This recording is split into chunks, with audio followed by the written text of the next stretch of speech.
Okay. In part two of the recap is as follows. Butler defeated Page 56-14. I'll tell you right now, I did not see Butler scoring 56 points. But Hales made some offensive changes reportedly, and those changes worked well. Some people say Page is a little down compared to most years, and maybe that's the case, but it's still a good win for Butler and a good sign for them to put up those offensive numbers. I agree. Even if Page is down, it's a 4A squad that's been there. Got you know that they got players and they can probably beat over half the state. And when you can put 56 points on a team like that, it's pretty good. So I'd say Butler has made some adjustments, and we'll see what happens with the with the rest of the season. But good job, Coach. Yeah. In a game that opened a lot of eyes across the state, Richmond defeated Vance 41-33, and Vance led in this game for a good portion. Yes. And reports we got, Vance ran the ball at will against Richmond, and that doesn't happen very often throughout history with a Richmond defense. Apparently, Oquan Bratton had another good game, over 100 yards rushing. Team rushing was above 400, and some say close to 500 for Vance. If anything, this solidifies him as a legit team. Exactly. Here in Charlotte. Yeah, my takeaway is that they were not shell-shocked. If anything, they were motivated by the environment because they jumped out quick. Yeah. Scored a lot of points early. In my mind, it just proves what we've been thinking all along. This is a top team and a contender. So a team that in conference, people even like Mallard Creek don't have to think twice about playing. Porter Ridge defeated Providence in a very entertaining game, 28-24. We predicted this one to be close. Yes. I did think Providence was going to pull it out.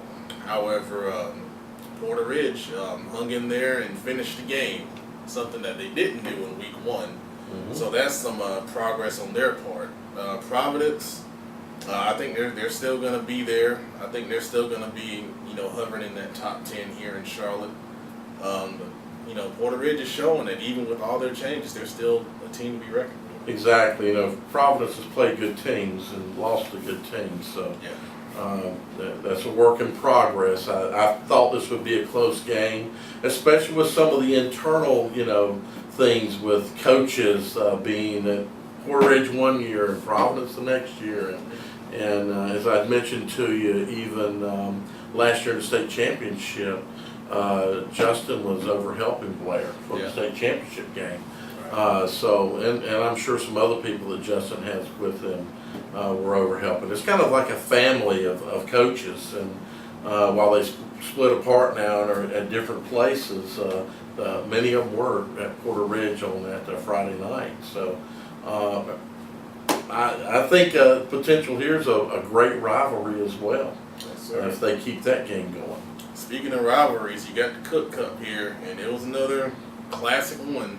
Hate we missed it, but Catholic defeated Country Day 21-20. Elijah Hood scored with late in the fourth quarter to put Catholic on top, and they held off Country Day's last ditch effort there. And Hood had 27 carries in this game, so they took his carries down a little bit.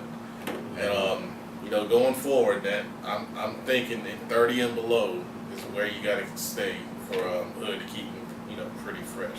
Right. I wanted to be at this game. I wanted to go to the Providence Day, Davidson Day game, and go to this game.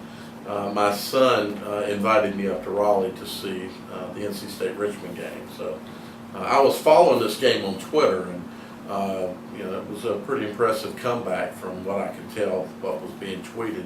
I expected it. I think we both expected a close game. I expected Country Day to win, or I don't want to say I expected. I thought they might win, and I gave them a 7-point advantage. But I knew the game would be close, just like it always is, or almost always is.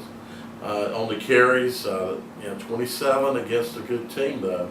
A tough team. He took a lot of dings, so he's taken a lot of dings in these first 3 games.